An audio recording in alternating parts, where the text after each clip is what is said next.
Well, I don't know what happened there. The camera just went dead on me, but it's up. The first part's uploading, so this is going to be 3B. The other one, starting with patrol skills. First part of the question is going to be 3A.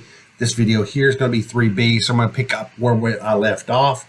We're talking about which one of the following is not necessarily a listed community resource. We're talking about how the medical examiner, United Way, the other type of non-government, nonprofit organizations, NGOs, NPOs would help there. Even Read Prices, which is obviously a nonprofit organization, hopefully. The best answer typically in most cases would be the local college or university.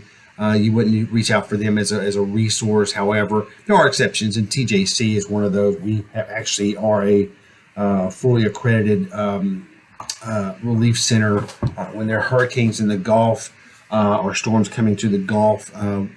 Our gymnasium area becomes a shelter for a lot of medical facilities down there, and we've in fact created quite a bit of national attention a few years ago. So I'm going to pick back up. This is 35.35 of your TCO guide, talking about a crime prevention. I know y'all had crime prevention with Officer McGraw last week. But as a crime prevention officer within law enforcement, basically, which of these is going to be listed in your TCO course guide? Community specialists must be contacted to help identify crime prevention methods. Agencies must form a crime prevention unit. Again, agencies must form a crime prevention unit. Agencies must assign an officer as a crime prevention officer, or an officer's primary responsibility is that of crime prevention. And again, I don't know, I think y'all did, but if not, I know Xavier and some of the folks have gone to college, probably have heard about a guy named Sir Robert Peel, the founder of the London Metropolitan Police Department, and considered the father of modern policing, even though that was back in the 1820s. His 9 principles of law enforcement, and one of the main principles and continuing themes through those 9 principles were that our primary responsibility as police officers is that of crime prevention. 35.37, again, continuing on with our some questions dealing with crime prevention. An element of crime prevention programs, which of these is not going to be one of those elements? The patrol officer should be aware of crime prevention practices for most common crimes. Environmental crime reduction, environmental crime prevention. Cut back your shrubs. Cut back trees. That let your security lights. Lock your doors. Put your identifying information on your valuables, things like that. Be aware of crime prevention practices. Yeah, that's probably one of them. So that's not going to be their answer. To conduct security surveys, again, there's officers that get trained to do that. But go out and do simple security surveys. Absolutely. Start an Operation Stay in School program, keeping kids in school. That makes sense. Or have businesses train their own employees. Businesses, have their own problems, and they have their own policy procedures, their ways of operation, and they're not really in the business of training for crime prevention. That's what we do. This is 35.37 of the TCO guide. There's a list there of personal safety programs. Which one of these is not going to be one of those? It's going to be pretty obvious, I think. Assault, robbery, sexual assault, or soliciting. Which of these are not going to be one of those listed in 35.37 of that personal safety program? Assault, robbery, sexual assault, or prevention. I'm sorry, assault, robbery, or sexual assault prevention, or soliciting. Continuing on 35.37, also listed as a method to reduce domestic violence and/or child abuse. Which of these is listed in there? Arbitration, the courts, increased punishments, or community responsibility and reporting. Which of these was listed in there as a method to reduce domestic violence and or child abuse? Community responsibility and reporting. Which of these is, this is 34.36, which of these is not going to be on the list as a method of assessing a crime problem? Which, in other words, which of these is not going to be something we're going to do when we're trying to assess a potential crime problem? Information from adjoining beat officers, that might be helpful. Information from investigative bureau, yeah, the detectives, they might know a little bit of what's going on, trends and whatnot. Investigative supplement information sheets, sure. Or investigative techniques that are new. It's maybe you got to try them sometime, but investigative techniques that are new probably not going to be listed as a method of assessing a crime problem. 35 back to 35.37. Basically, when we're talking about crime prevention, we're talking about some of those things we do, common crime prevention tactics. When we talk to citizens and we say, hey, listen, you've got certain property, you need to market. What are we going to have them market with? Are we going to have them market with their date of birth? Okay. We're going to have them put their phone number on it, social security number, or their driver's license number. And obviously, driver's license number is unique to each individual, so that would obviously make best practice there. 35.36 talks about some a list of physical security items. Which of these is not going to be on that list of physical security items?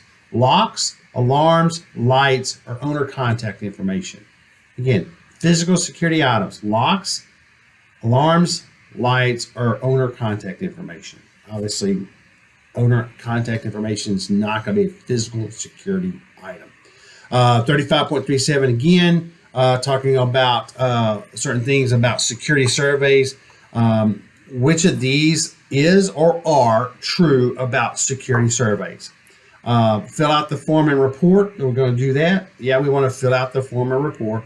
We're going to check the exterior of the residence and or business. Yeah, probably so. Are we going to check the perimeter of the residence and or business? So, yeah. So if all three of those sound right, then all three of those obviously would be correct. So you'll have an appropriate answer there. 35.8, considering certain things when we're making a pedestrian type of stop. So these are considerations to take when we are going to stop a pedestrian who's just walking down the street, minding their own business, and we say, we're going to see what they're up to. Which of these is not going to be one of those considerations? We're going to consider where to stop or where to perform the stop. Yeah, that's a big thing. Where? Are we going to consider how we are going to perform the stop? Are we going to consider when to perform the stop? Yeah, probably so. Or are we going to consider who performs the stop? Well, obviously, that's not really one of the considerations. Now, I know during the FTO program, whatnot, who's going to make the stop, who's going to make the contact, but really, truthfully, that's not going to be one of those major considerations, is who performs the stop. You are, of course.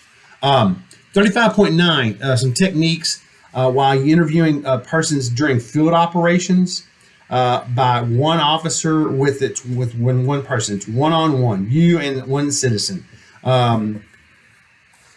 We kind of talked about this in some other, I think this was probably covered with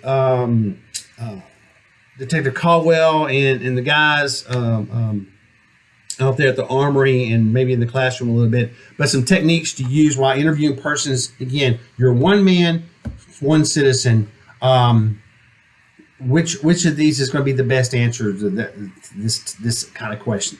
At a minimum of 3 arms lengths from a person, maintain the observation of the person's hands only, stand so that your good ear is closest to the person, or the gun hand should remain free when practical. Again, yes, if you're right-handed and you've got to write stuff down, sure, but it's easy to drop that pen, go with your weapon, draw your weapon, whatever it may be. by just dropping that pin. So again, we want to keep that gun hand basically free. And we also want to do what? We also want to keep the gun side away from the individual that we're contacting. Sticking with that same thing with one officer, one officer, but with two citizens or two or more citizens. Which of these techniques would we use? Or better yet, the question is asking which one of these would not be. Which one of these would not be one of the techniques we want to consider?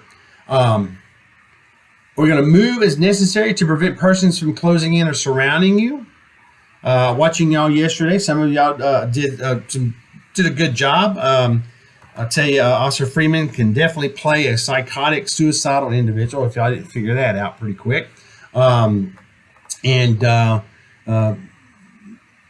observing you guys, y'all did a very good job, especially when he started moving around, as making some adjustments to where you're standing. But yeah, we're gonna move as necessary to prevent persons from closing in and or surrounding, especially if there are multiple people and you're out there by yourself. You don't want to get surrounded. All you have to do is go to Google, search Dale Lunsford, DALELUNSFORD,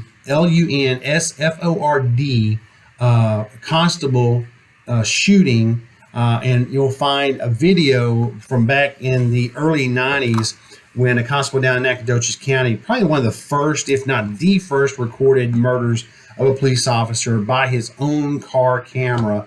I actually have the first original copy of the VHS, because back then it was VHS tapes in the camera in the car. We assisted with that investigation, and we were requested to make copies of the video, and so I, of course, made a copy of it. So I'm sure, Xavier, you probably saw it. George, you may have seen it too when you were in classes some time ago. We may have also put it up online, but go to Google. Big guy, 6'4", 300 plus pounds, big John Wayne kind of guy. He lets three small Hispanic suspects, and I'm talking about small, where they come up to his shoulders, surround him in just a matter of a second. So we definitely want to make sure that we move as necessary to prevent those people from doing that. Stand in a safe position where persons can be restrained if necessary. Obviously, yes, we want to do that. Or the third one, again, which of these techniques is not going to be used while we're interviewing multiple people? We're just a one-man contact there. One officer with two or more persons. Be concerned with only the person being interviewed. Are you just going to focus in on that one person? No, of course not. You're going to be focusing in on all of them. You want to keep them in your view. So that obviously would be your best answer there. Of course, it's going to ask you all the above or none of the above, but there is one good correct answer there. That's 35.9. Sticking with 35.9 of TCO, again, techniques to use while interviewing persons with two officers with two or more suspects. Which of these would be one of those techniques? The second officer should ask questions of the person being interviewed. The second officer should stand directly behind the person being interviewed, since the primary officer cannot see what the person has behind their back. Neither officer should be concerned with where their gun sight is located, since both of them will be able to respond to any threat. Or the second officer should communicate any observations of threat or hazard to the primary officer. Again, your role as a secondary officer is to observe the general what's going on. Your primary and the individual or individuals in this case, because we're talking about two or more, that he is talking to. So we want to be very observant. So the second officer should communicate, hey, listen, blah, blah, blah. Any threats or hazards there. 3510, which one of these is not basically a use for field inquiry? Or field stop, field identification, FIC card, field information card, where we stop individuals. Is it to learn about people? Absolutely, that is. To learn about places? Sure, why not? To learn where people work and who are store clerks? Yes. Or to account for an officer's on-duty activity. Now, granted, some agencies, they want to make sure you're out there, earning your paycheck and you're actually doing something. And I know when I was at the PD, we actually had a point system for contacts, and of course, but you also have a rate, also have a log, and You can, of course, a variety of ways of doing that, whether it's basically your call log on your box, or whether it's some actual physical paper, whatever mechanism that your agency will be using, accounting for your duties. But that is not really the use for field inquiries. To say, hey, well, I've got to make some contact with people. That's not really part there. We're going to learn about people, places, and about places where people work and so forth. Be familiar with this is 35.11. Be familiar with the definition of a vehicle stop. Vehicle stop, and basically, it's any situation where the officer is immediately deploying from the vehicle or your patrol vehicle.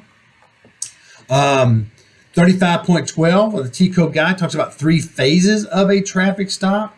Is the stop, contact, release, visual or audio warning, location and contact, introduction, advise of action, conclusion, or beginning, middle, or end.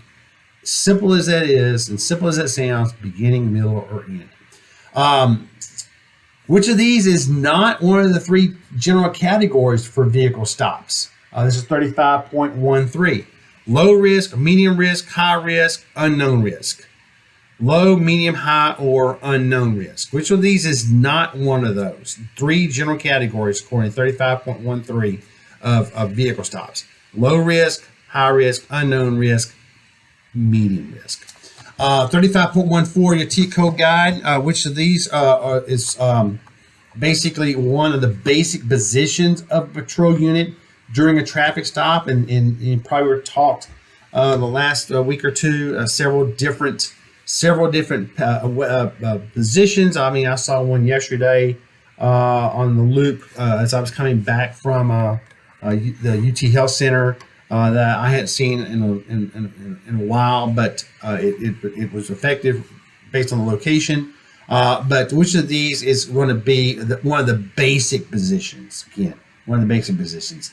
6 feet back and offset to the right for a left side walk up. 6 feet back and offset to the left. 30 feet back and offset to the left, or 20 feet back and offset to the left. If you think about 6 foot, we're not talking about a lot of distance there, and we know that that's probably not going to be even a remote consideration. 30 feet, maybe it's a little bit too far. So, you might think about the 20 feet distance there. 35.15, again, we're talking about the 7-step violator contact method. You probably want to memorize that. Step 1, 2, 3, 4, 5, 6, and 7. Which of the following this list that's going to be in this question? Which of the following is not one of the correct answers? Step 1, greeting and identification of the police agency. Hello, my name is Officer Waller. I'm with the Title Police Department. Step 2, the statement of violation committed. The reason why I stopped you today is because you were speeding. You were my radar indicated you were going such and such speed. The posted speed limit is such and such. Step 3, statement of action to be taken. Step 5, take that action. Step 6, explain what the violator must do. And if you remember, step 1, step 2, step 3. Step 3 is not statement of action to be taken. Think about what step that is. Think about what step that is. That is definitely step 3, not the statement of action to be taken. You had a couple of questions earlier dealing with that opportunity to explain the violation. 35.17, according to the T Code Guide, there are talking about 12 ambush zones. Statistically, which one of these is the most dangerous? And remember your vehicle codes: right front passenger seat of the patrol vehicle, 1R, 5R, 6L or 6 left, driver's door of the violator vehicle, or 2L outside the driver's door patrol vehicle. So again, this is 35.7, your T Code Guide. 6L, the driver's door of the violator vehicle. Which is the most dangerous? Think about it. Pretty common sense. You walk up, person puts a gun right out the window. You're right there at the driver's door. That's why I cringe every time I see an officer standing in front of a driver's door in a traffic stop or any type of contact with a driver, is they're standing right there at that door. That is statistically the most dangerous part, especially in ambush zones. 35.18 is going to talk about some court cases. In fact, the next couple of questions is going to deal with some court cases. Which of the following court case traffic stops related? Which of the following cases related to a traffic stop allows you, the officer, to take the passengers out of the vehicle? Is it Terry versus Ohio? Well, if you know anything about Terry versus Ohio, that was not a traffic stop. That was a pedestrian stop of 3 individuals. Pennsylvania versus Mims. Graham versus Connor. We've had questions on other tests. I think you actually have a question on this exam dealing with Graham versus Connor. That's a use of force type of deal. Or is it Maryland versus Wilson? Maryland, the state of Maryland, versus Wilson. And so be familiar with that. That is 35.18 of your TCO guide. Sticking with 35.18, again, that question there was taking the passengers.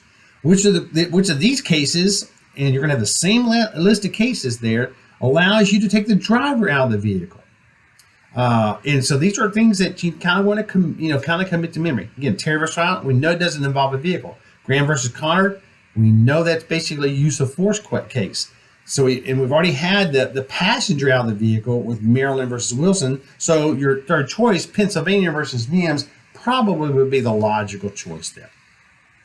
35.19, the 5 responses that can happen to an officer if fired upon. Basically, the question's asking which of these would be one of the 5 responses that can happen. Which of these is not one of those? Okay, shot but taken on the body armor. Hits are normal, but the officer can still fight. The bullets miss, or actually all of the above are responses that can happen. Yeah, you can get shot, but the body armor will take it. That's what body armor is supposed to do. Hits are normal. In other words, you do get hit. You get the shoulder, leg, whatever, but you're still fighting. And no matter what, you want to still fight to your dying breath or until the bad guy gets put down or taken down. Or the bullet misses. I know that, again, watching some of the counters yesterday, some of y'all took fire and some of y'all got hit.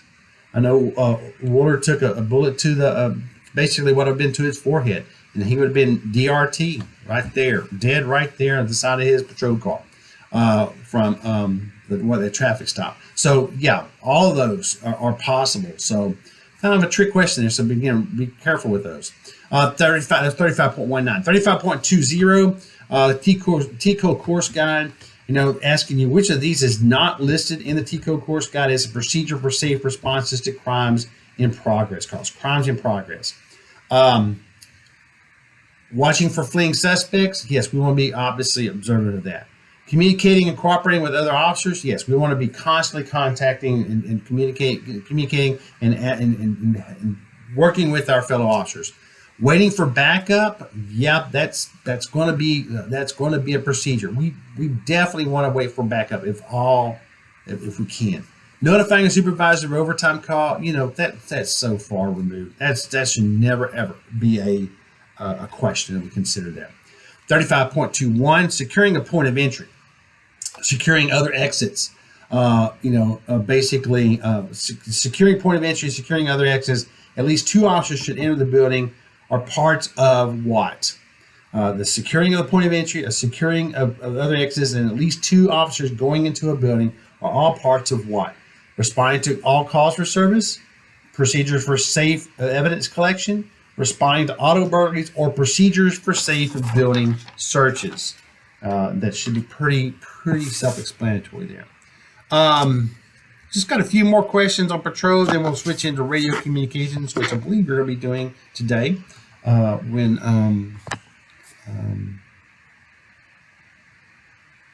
you come into class in just a few minutes. 35.22, the TCO guide, again, talking about safety procedures to be employed when responding to, again, incidents involving explosive devices. I had a shirt years ago. If you see me running, keep up, and it said Bomb Tech. One of my best friends from high school was an EOD officer in the Marine Corps for 28 years, and got out of doing that. Thousands of devices that he took out, disposed of. Knows how to build a bomb, the best of them. Retired from the Marine Corps, went to work as a lobby police officer, and he's since retired from that. But again, when we respond to explosive devices, which of these is not going to be one of those safety procedures? Again, not just this question, but all your questions, and especially our Academy final in a couple of weeks, and more especially that state test, is you read that question. Read it several times. I don't know about a time limit on the state test, but you should have plenty of time to take that state test. But read those questions slowly and carefully. So this question is one of those. Safety procedures to be employed when you're going to a explosive device type of call. Which of these is not going to be? Determining if an evacuation is necessary. That's pretty much a given. Secure the area, control entry of unauthorized persons. Yeah, we're going to control that area. Determine the makeup and population of the area that is threatened. In other words, hey, it's out in the middle of nowhere. Hey, it's a highly populated area. It's as I had happen when I was at the sheriff's office. I'll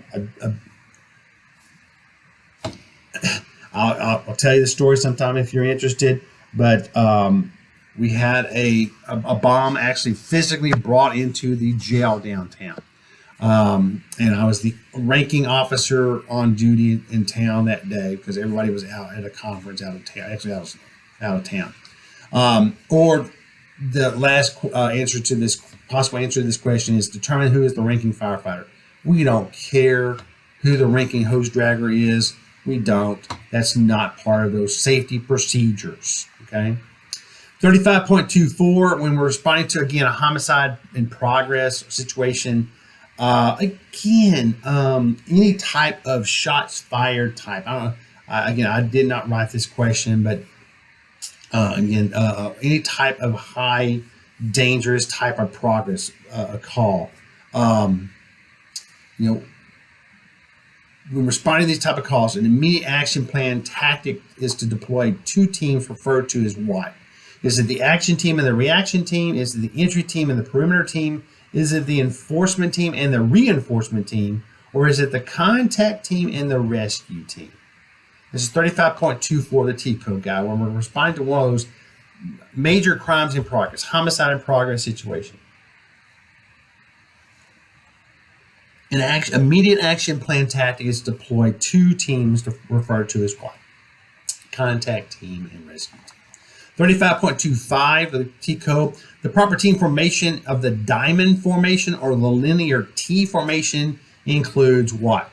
Point man, contact rescue man 1 or the left flank, contact or rescue man number 2 or the right flank, a rear guard, or all the above. Again, it's a diamond formation or the linear T. Point man, left and right, rear guard, or all the above. I think you probably were taught that and probably practiced that on several different occasions over the last week or so. And so, the answer is all of those are part of that standard there. 35.29, this is a question out of the penal code, 42.05. It's a scenario. Sam, I got a nephew named Sam. I can't imagine him doing this, but Sam does not want the city council to approve a city ordinance requiring face coverings in all buildings. And we have not had that happen. At the next properly announced city council meeting, Sam enters the building with a drum. At the time the council members begin to discuss the ordinance, Sam begins to beat the drum so that the council members cannot hear the discussion. Which of these is the highest offense, if any, that Sam has violated? Riot, disorderly conduct, disrupting meeting or procession, or none, because he's exercising his First Amendment rights. Again, riot, disorderly conduct, disrupting meeting or procession, or none, because he's exercising his First Amendment rights. As much as I appreciate Sam protesting this, it's not a riot. It doesn't fall under necessarily disorderly conduct generally, and it's, again, I appreciate his expression there, but the proper highest offense, again, reading the question, what is the highest offense, if any, he's violated? And it's obviously the disrupting meeting or profession, Penal Code 42.05. 35.30, which of these is not going to be a factor when we are responding to crowd control situations, okay? A lot of been about large crowds, as far as having permits and so forth. Which one of these is not going to be the factors when we're responding to one of those crowd situations? At all time, your manners should be professional, unbiased, and firm in all contacts with the crowd or its representatives. Yes, we know that's a factor. We want to be professional, unbiased, and firm. Establish or create a path for rioters to flee without allowing violators the opportunity to vandalize or continue involvement. Yes, we want to create a path for people to flee without allowing the violators an opportunity to vandalize or basically continue their involvement. The front and center of the mob is usually the highest point of tension. Yeah, that's probably usually it. The front part and the center of that mob is usually the highest point of attention. Or officers should remember that most persons in a crowd are the enemy. Not always so. I can think about when we had a major Ku Klux Klan rally here, and I've probably been a couple dozen Ku Klux Klan rallies in my career, gathering intelligence. But we had a major one here with several thousand people downtown at the courthouse, and I can assure you that not everybody in that crowd were the enemy. We had a lot of undercover officers, state and federal, in that crowd that day. That was 35.30 of your T-code guide. 35.32, consequences of public service result in two type of categories. Consequences of public service, two categories: secure and evasive, strengths and weaknesses, hidden and identifiable, or negative and positive. Negative and positive. 35.27, basically the first officer on the scene in response to any incident and needing assessment of crowd management should consider that the overall objective is to control that crowd. According to your T-code guide, 35.27, what is the first item on your priority list? First and foremost, protection of property. Maybe already too late. EMS and fire, important, but is it the first priority? Request for any assistance from other officers or agencies. It's going to come up at some point in time. But officer safety. Is officer safety a priority? And obviously that is going to be very important. 35.27, again, we're talking about crowd control, crowd management scenes. Which of these are things you're not probably going to relay to your dispatcher? Are you going to relay to them the safest route for other officers to get to the scene? Yeah, that would be important. You're probably going to do that. Are you going to relay that, hey, listen, we got some hostile, we got some hostile action going on, or the crowd's pretty passive? Yeah, we're going to relay that too. Are we going to relate to the dispatcher? Obviously, when we relate to the dispatcher, we're going to be relating it to a lot of folks. Weapons and other objects that are known, yes, we're going to relay that, hey, listen, we've got weapons in the crowd, no matter what they may be. The obvious, guns, knives, things like that, or even bricks, boards, clubs, whatever. Or notify the supervisors of probable overtime call. You can pretty much guarantee if that's an answer to any question, that is got to be the least of your worries. Okay, so again, the question's asking which of these is not, or all of these are except. So 35.27 again, according to T-code guide, which of these is a task for you as the first responder to a crowd control situation? Is it to attempt to identify who the leaders are? Is it to attempt to identify who the agitators are? Sometimes that's not necessarily the leaders. Or is it establish secure perimeters? Or is it all of those? And again, if you pay attention to that, 35.27, it's going to be all of those. 35.26, just a couple, three more questions of crowd control. Then we move into radio communication, then we'll be done with 3B of the video. So it'll be actually 5 videos. Sorry about the glitch. 35.26.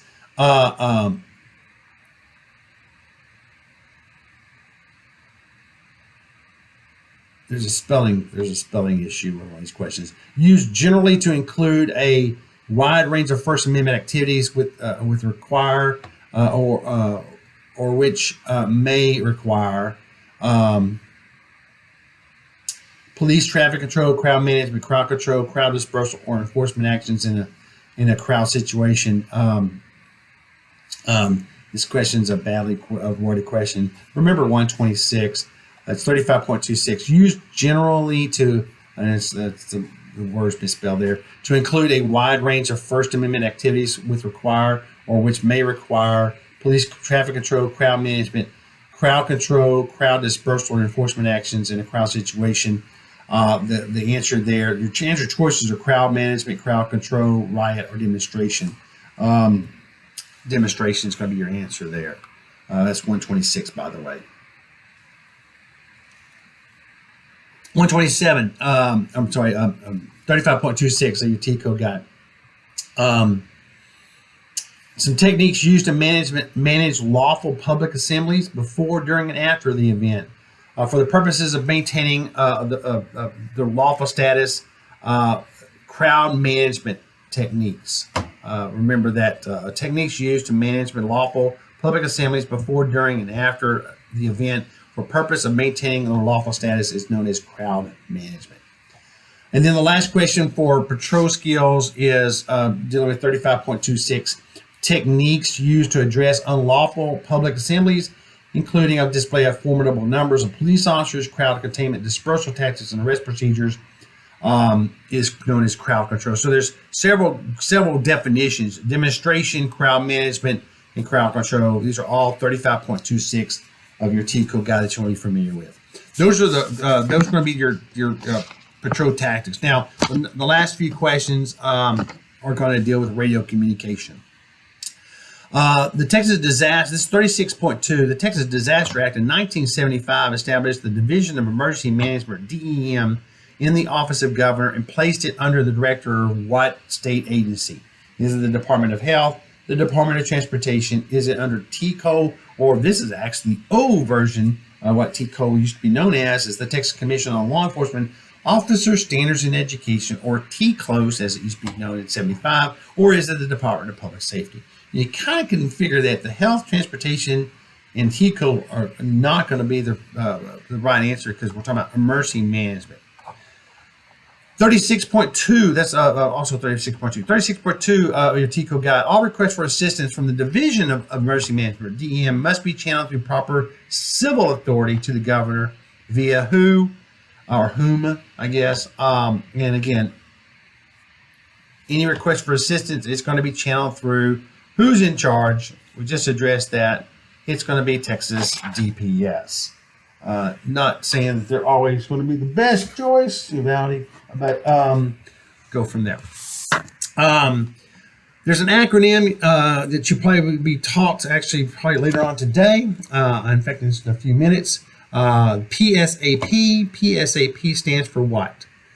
Is it Public Service Announcement Protocol? Is it Private Safety Answering Point? Is it Private Service Announcement Protocol? Or is it Public Safety Answering Point? Public Safety Answering Point. PSAP.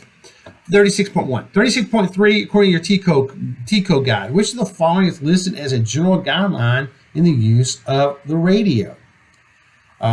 Transmission is for public use. Yeah, it's for public use. Transmission is used for all forms of communication. Again, we're talking about the use of a radio. Yeah, it's used for all forms of that. But which of the following is listed as a general guideline? We've got some talkers, and you've got people that will be on the radio, and they will talk. That's one of the things we want to avoid. This is 36.3 your T code guide. We want to avoid lengthy transmissions. While you're in there reading War and Peace or, filibustering on the radio, somebody may be trying to call in for help, okay? 36.5 talks about an Amber Alert. Talks about some possible criterion for requesting an Amber Alert. Several choices here. The one you need to look for is the one that is not a criterion for an Amber Alert. Sufficient information available to disseminate to the public to help locate the child, a suspect, or vehicle. Yeah, that's going to be important. Has a preliminary investigation verified that there's been an abduction and eliminate alternative explanation for child disappearance? We talked about this actually earlier in juvenile a little bit in the same exam. So yes, there's been a preliminary investigation. There has been an abduction. We don't have any alternative explanations why the child's gone. Is the child 13 years of age or younger? And there's a bunch of other part of that answer. And we know if it's a child under 13, it's probably going to be something we're going to be worried about. But an Amber Alert is the child 17 years of age or younger, whose location is known and whose disappearance law enforcement has determined to be unwilling, which poses a credible threat to the child's safety and health, and if abducted by a parent or legal guardian, was the abduction in the course of an attempted murder. That's really not a criterion. It's something to be concerned about, but it's not a criterion for an Amber Alert. 38.6, your T-code guide, which is a criterion for civil alerts. Is the missing person 55 years age or older? Is the civil alert request within 96 hours of the senior citizen's disappearance? An investigation is yet to begin. However, officers are on the way to the call. Or does the senior citizen have a diagnosed impaired mental condition? And does the senior's disappearance pose a credible threat to the senior citizen's health and safety? Obviously, 38.6, what the criterion of a silver alert. 36.7, be aware of what is known as a blue alert. Okay, a blue alert. Never want to hear one of these come across. Never. As much as we don't want to hear an Amber Alert or a silver alert either, this is one we don't ever want to come across. A blue alert. Be familiar with that. 36.7. 36.8 of your T-code guide. Just about 2 or 3 more questions. We'll be done with this part of the review. We're talking about endangered missing persons alert. Several possible answers here. You're going to be looking for the one that is not a criterion. Is there sufficient information available to disseminate to the public that could assist in locating the missing person? Yeah, that's going to be a criterion. Is the endangered missing persons alert request made within 72 hours of the missing person's disappearance? Yeah, that's probably a good thing. Has the person been diagnosed with, and there's a list of all kinds of disorders there, from persuasive development to Asperger's disorder, autistic, and so forth. Yeah, that's going to be one of those. Or has the person been threatened or stalked and identified by a family court as an endangered person? That's actually not, again, a criterion for the endangered missing persons alert. 2 more questions and we'll be done with the review. The goal of the alert program state network is to do what? To identify the coordinating agency, to alarm the public of special dangerous weather, to test the coverage of media outlets, or rapidly notify the public of specific missing persons cases. Again, the alert program state network. It's rapidly notify the public of specific missing persons cases. And then 36.4, 36.9, your T-code. Which of these is not one of the procedures for requesting an alert? Fill out the appropriate form, follow the step-by-step instructions, email the appropriate documentation to the State Operations Center, the SOC, or broadcast the alert. Which procedure for requesting an alert is not one of those, okay? Broadcasting an alert, obviously, would be that. Okay, guys, that's a 3B. That's going to cover patrol tactics through radio communications. 3A and 3B are going to take care of that. All right? Good luck on your test on Monday.